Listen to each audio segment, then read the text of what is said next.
ਦੀਪ ਜੀ ਅੱਜ ਦੇ ਪ੍ਰੋਗਰਾਮ ਦੀ ਸ਼ੁਰੂਆਤ ਪੰਚਾਇਤੀ ਜ਼ਮੀਨ ਤੋਂ ਕਰ ਲੈਂਦੇ ਹਾਂ। ਪੰਜਾਬ ਸਰਕਾਰ ਦੇ ਵੱਲੋਂ ਜੋ ਇੱਕ ਮੁਹਿੰਮ ਚਲਾਈ ਗਈ ਸੀ ਉਸ ਦੇ ਤਹਿਤ ਕਹਿੰਦੇ ਕਿ ਪੰਚਾਇਤੀ ਜ਼ਮੀਨਾਂ ਤੇ ਜਿਹੜਾ ਲੋਕਾਂ ਦੇ ਵੱਲੋਂ ਕਬਜ਼ਾ ਕੀਤਾ ਹੋਇਆ ਉਹ ਲਗਾਤਾਰ ਛੁਡਵਾਏ ਜਾ ਰਹੇ ਨੇ।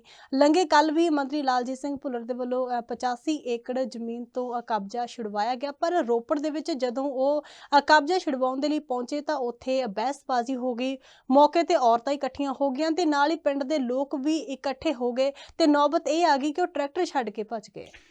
ਜਸਿੰਦਰ ਜੀ, ਪੰਜਾਬ ਸਰਕਾਰ ਨੇ ਸਰਕਾਰ ਬਣਨ ਤੋਂ ਪਹਿਲਾਂ ਜੀ ਦਾਅਵੇ ਕੀਤੇ ਸੀ ਆਪਣੀਆਂ ਚੋਣ ਰੈਲੀਆਂ 'ਚ, ਆਪਣੀ ਪ੍ਰਚਾਰ ਰੈਲੀਆਂ 'ਚ, ਆਪਣੀ ਚੋਣ ਮੁਹਿੰਮ ਦੌਰਾਨ ਕਿ ਪੰਜਾਬ 'ਚ ਜਿਹੜੇ ਧਨਾੜ ਲੋਕਾਂ ਨੇ ਨਜਾਇਜ਼ ਕਬਜ਼ੇ ਕੀਤੇ ਨੇ ਅਸੀਂ ਉਹ ਛੁਡਾਵਾਂਗੇ। ਬਿਲਕੁਲ ਗੱਲਾਂ ਉਹ ਫਾਰਮ ਹਾਊਸ ਖਾਲੀ ਕਰਾਉਣ ਦੀਆਂ ਕਰਦੇ ਸੀ ਜੀ ਤੇ ਬੜੇ ਫਿਰਦੇ ਨੇ ਵਿਧਵਾਵਾਂ ਦੇ ਖੇਤ 'ਚ। ਫਰਕ ਇੱਥੋਂ ਲੱਗਦਾ ਪਤਾ। ਬਿਲਕੁਲ ਤੁਸੀਂ ਗੱਲਾਂ ਕਰਦੇ ਸੀ ਕਿ ਸੁਖਵੇਲਾ ਖਾਲੀ ਕਰਾ ਲੈਣਾ, ਤੁਸੀਂ ਗੱਲਾਂ ਕਰਦੇ ਸੀ ਕਿ ਆ ਨਿਊ ਚੰਡੀਗੜ੍ਹ 'ਚ ਬਣਿਆ ਹੋਇਆ ਕੈਪਟਨ ਵਾਲਾ ਮਹਿਲ ਜੀ ਖਾਲੀ ਕਰਾ ਲੈਣਾ ਜੀ, ਇਹਦਾ ਫਾਰਮ ਹਾਊਸ ਨਜਾਇਜ਼ ਹੈ ਜੀ, ਪਹਾੜੀਆਂ ਢਾਤੀਆਂ ਜੀ, ਬੜੇ ਲੀਡਰਾਂ ਦੀਆਂ ਗੱਲਾਂ ਕਰਦੇ। ਤੁਸੀਂ ਤਾਂ ਕਹਿੰਦੇ ਸੀ ਸਿਮਰਜੀਤ ਮਾਨ ਦੇ ਮੁੰਡੇ ਨੇ ਵੀ ਨਜਾਇਜ਼ ਕਬਜ਼ਾ ਕੀਤਾ, ਅਸੀਂ ਉਹਦਾ ਵੀ ਖੇਤ ਛਡਾ ਲਿਆ। ਬਾਅਦ 'ਚੋਂ ਗੱਲ ਕਿੱਥੇ ਗਈ? ਉਹ ਜਿੰਨੇ ਦਾਅਵੇ ਸੀ ਉਹ ਕਿੱਥੇ ਗਏ?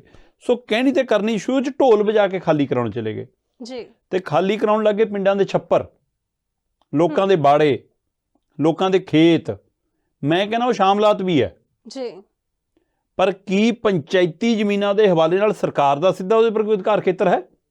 ਪਹਿਲਾ ਸਵਾਲ ਤਾਂ ਇਹ ਹੈ। ਬਿਲਕੁਲ ਪੰਚਾਇਤ ਆਪਣੇ ਆਪ 'ਚ ਇੱਕ ਸੰਪੂਰਨ ਬੋਡੀ ਹੈ ਜੀ, ਪੰਚਾਇਤ ਆਪਣੇ ਆਪ 'ਚ ਪੂਰੀ ਸਰਕਾਰ ਹੈ ਤੇ ਉਸ ਦੇ ਪਿੰਡ ਦੀ ਹੱਦ ਦੇ ਵਿੱਚ ਸਰਕਾਰਾਂ ਇਸ ਕਦਰ ਦਾਖਲ ਹੋਈਆਂ ਕਿ ਪੰਚਾਇਤੀ ਜ਼ਮੀਨ ਤੋਂ ਜਿਹੜੀ ਪੰਚਾਇਤ ਨੂੰ ਆਮਦਨ ਆਉਣੀ ਆ ਉਹ 'ਚੋਂ ਹਿੱਸਾ ਭਾਲੀ ਜਾਂਦੀ ਹੈ, ਸਰਕਾਰ ਉਹ 'ਚੋਂ ਹਿੱਸਾ ਲੈਂਦੀ ਆ।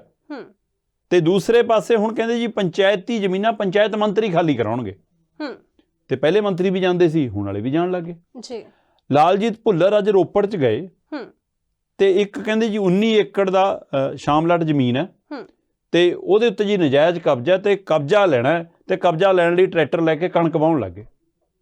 ਕਬਜ਼ਾ ਖੇਤ ਦਾ ਲੈਣਾ ਕਿ ਅਜੇ ਜਿਹੜੀ ਪੂਰੀ ਕਣਕ ਪੱਕੀ ਵੀ ਨਹੀਂ ਉਹਦਾ ਲੈਣਾ ਸੀ? ਤੁਸੀਂ ਖੇਤ ਵਾਹੁਣ ਦਾ ਕੀ ਮਤਲਬ ਹੈ? ਆਪਣੇ ਆਪ 'ਚ ਸਵਾਲ ਹੈ। ਬਿਲਕੁਲ ਤੁਸੀਂ ਕਬਜ਼ਾ ਲੈਣਾ ਖੇਤ ਦਾ ਲੈ ਲਓ, ਜ਼ਮੀਨ ਕਿਉਂ, ਖੇਤ ਕਿਉਂ ਬਰਬਾਦ ਕਰ ਰਹੇ ਹੋ ਜਿਹੜੀ ਫਸਲ ਬੀਜੀ ਹੈ? ਫਸਲ ਨੂੰ ਨੁਕਸਾਨ ਪਹੁੰਚਾਉਣ ਦਾ ਕੀ ਮਕਸਦ? ਉਹ ਬੀਬੀ ਕਹਿੰਦੇ ਟਰੈਕਟਰ ਦੇ ਮੂਹਰੇ ਆ ਗਈ ਜੀ। ਉਹ ਕਹਿੰਦੀ ਅਸੀਂ ਤਾਂ ਪਿਛਲੇ 50 ਸਾਲਾਂ ਤੋਂ ਬਾਹਰ ਹਾਂ ਠੇਕੇ ਤੇ ਲੈ ਕੇ, ਸ਼ਾਮਲਾਟ ਜ਼ਮੀਨ ਆ ਜੀ, ਅਸੀਂ 50 ਸਾਲਾਂ ਤੋਂ ਠੇਕੇ ਤੇ ਲਈ ਆ ਤੇ ਮੇਰੇ ਘਰ ਵਾਲੇ ਨੂੰ ਮਰੇ ਨੂੰ 10 ਸਾਲ ਹੋ ਗਏ ਤੇ ਮੈਂ ਆਪਣੇ ਜਵਾਕਾਂ ਨੂੰ ਇਸ ਜ਼ਮੀਨ ਦੇ ਹਵਾਲੇ ਨਾਲ ਪਾਲਦੀ ਹਾਂ ਤੇ ਅਸੀਂ ਤਾਂ ਲੋਨ ਲੈ ਕੇ ਫਸਲ ਬੀਜੀ ਆ। ਕਹਿੰਦੇ ਅਸੀਂ ਠੇਕਾ ਨਹੀਂ ਦੇ ਪਾਏ ਜੇ ਕੁਝ ਸਾਲਾਂ ਤੋਂ, ਤਾਂ ਉਹਦਾ ਕਾਰਨ ਸਾਨੂੰ ਪੁੱਛਿਆ ਸਰਕਾਰ ਨੇ ਆ ਕੇ? ਕੋਈ ਨੋਟਿਸ ਦਿੱਤਾ ਮੈਨੂੰ ਆ ਕੇ ਜੀ? ਕਿਹੜੇ ਹਵਾਲਾ? ਇਹ ਤਰੀਕਾ ਕਿਹੜਾ? ਕਹਿੰਦੇ ਕਿ ਆ ਕੇ ਸਿੱਧਾ ਪੁਲਿਸ ਲਿਆਓ, ਹੜ ਕਰਕੇ ਕਬਜ਼ਾ ਕਰ ਲਿਆ, ਕਬਜ਼ਾ ਕਰ ਲਿਆ। ਉਹ ਟਰੈਕਟਰ ਦੇ ਮੰਤਰੀ ਜਿਹੜਾ ਟਰੈਕਟਰ ਚਲਾ ਰਹੀ ਸੀ ਉਹਦੇ ਮੂਹਰੇ ਬੀਬੀ ਆ ਖਲੋਤੀ। ਪੁਲਿਸ ਨੇ ਖਿੱਚ ਧੂ ਦੀ ਗੱਲ ਕੋਸ਼ਿਸ਼ ਕੀਤੀ ਪਰ ਬੀਬੀ ਲਾਂਭੇ ਨਹੀਂ ਹੋਈ ਤੇ ਪਿੰਡ ਉਸ ਬੀਬੀ ਦੇ ਨਾਲ ਆ ਖਲੋਤਾ। ਬਿਲਕੁਲ ਹੁਣ ਕਿ ਪਿੰਡ ਹਿੱਸਾ ਲੈਂਦਾ ਉਹ ਜ਼ਮੀਨ 'ਚੋਂ, ਪਿੰਡੋਂ 'ਚੋਂ ਕਮਿਸ਼ਨ ਲੈਂਦਾ ਉਸ ਬੀਬੀ ਤੋਂ ਕੋਈ? ਇਹਦਾ ਮਤਲਬ ਪਿੰਡ ਵਾਲਿਆਂ ਨੂੰ ਲੱਗਿਆ ਨਾ ਕਿ ਕਿਸੇ ਗਰੀਬ ਨਾਲ ਧੱਕਾ ਹੋ ਰਿਹਾ। ਬਿਲਕੁਲ ਬਿਲਕੁਲ। ਫਿਰ ਮੰਤਰੀ ਸਾਹਿਬ ਟਰੈਕਟਰ ਛੱਡ ਕੇ ਭੱਜ ਗਏ। ਨਹੀਂ ਜੀ, ਕਹਿੰਦੇ ਪੁਲਿਸ ਨੇ ਉਹਨਾਂ ਨੂੰ ਉੱਥੋਂ ਕਿਹਾ ਤੁਸੀਂ ਪਰੇ ਹੋ ਜੀ। ਭੀੜ ਇਕੱਠੀ ਹੋ ਗਈ, ਲੋਕ ਇਕੱਤਰ ਹੋ ਗਏ, ਨਾਅਰੇਬਾਜ਼ੀ ਹੋਣ ਲੱਗ ਪਈ, ਰੋਸ ਪ੍ਰਗਟਾਇਆ ਜਾਣ ਲੱਗ ਪਿਆ, ਤਰੀਕੇ ਤੇ ਸਵਾਲ ਉੱਠਣ ਲੱਗ ਗਏ, ਪੁਲਿਸ ਦੀ ਧੱਕੇਸ਼ਾਹੀ ਤੇ ਸਵਾਲ ਉੱਠਣ ਲੱਗ ਗਏ ਤੇ ਮੰਤਰੀ ਸਾਹਿਬ ਬਾਹਰ ਆ ਕੇ ਬਾਅਦ 'ਚੋਂ ਆਪਣੀ ਕੁਰਸੀ ਤੇ ਬੈਠ ਕੇ ਬਿਆਨ ਦਿੰਦੇ ਨੇ ਕਿ ਨਹੀਂ ਬੀਬੀ ਮੰਨ ਤਾਂ ਗਈ ਨਾ ਜੀ ਕਿ ਠੇਕੇ ਵਾਲੀ ਜ਼ਮੀਨ ਆ। ਕਹਿੰਦੇ ਉਹ ਮੰਨ ਤਾਂ ਗਈ ਨਾ ਜੀ ਸ਼ਾਮਲਾਟ ਆ ਕਿ ਜੀ ਮੈਂ ਠੇਕਾ ਨਹੀਂ ਦੇ ਪਾ ਰਹੀ। ਕਹਿੰਦੇ ਭਾਈ ਤੁਸੀਂ ਪੁੱਛਿਆ ਗੱਲ ਜਾ ਕੇ ਉਹਨੂੰ ਠੇਕਾ ਕਿਉਂ ਨਹੀਂ ਦੇ ਪਾ ਰਹੀ ਜੀ?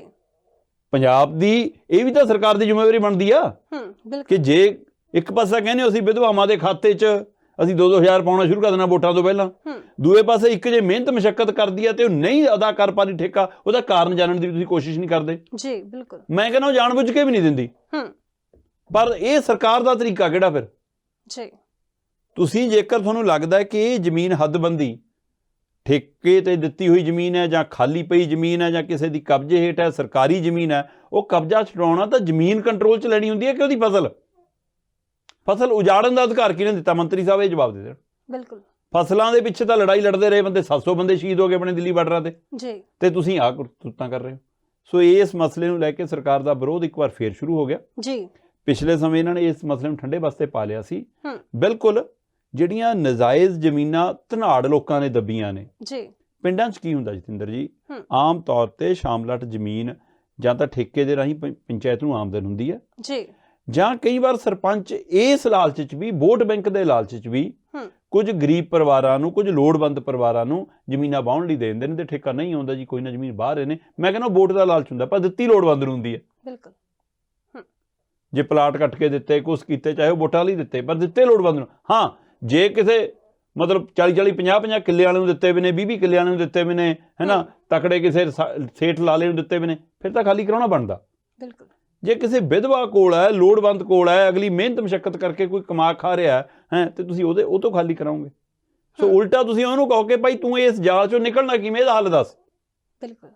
ਸੋ ਇਸ ਲਈ ਇਹ ਤਰੀਕਾ ਸਹੀ ਨਹੀਂ ਸੀ ਲਾਲਜੀਤ ਭੁੱਲਰ ਦਾ, ਚਾਹੇ ਉਹ ਜ਼ਮੀਨ ਪੰਚਾਇਤ ਦੀ ਹੋਇਆ, ਚਾਹੇ ਉਹ ਸ਼ਾਮਲਾਤ ਆ। ਤੇ ਫਿਰ ਅੱਜ ਮੰਤਰੀ ਸਾਹਿਬ ਨੂੰ ਟਰੈਕਟਰ ਛੱਡ ਕੇ ਸੀਟ ਤੋਂ ਉਤਰ ਕੇ ਭੱਜਣਾ ਪਿਆ, ਤੇ ਬਾਅਦ ਚੋਂ ਆਪਣੀ ਮੰਤਰੀ ਵਾਲੀ ਕੁਰਸੀ ਤੇ ਬੈਠ ਕੇ ਹੁਣ ਬਿਆਨ ਦੇ ਰਹੇ ਨੇ। ਨਹੀਂ ਜੀ, ਮੰਨ ਗਏ ਸੀ, ਕਬਜ਼ਾ ਲੈਣਾ ਹੀ ਸੀਗਾ, ਕਬਜ਼ਾ ਲੈ ਲਿਆ ਜੀ ਅਸੀਂ।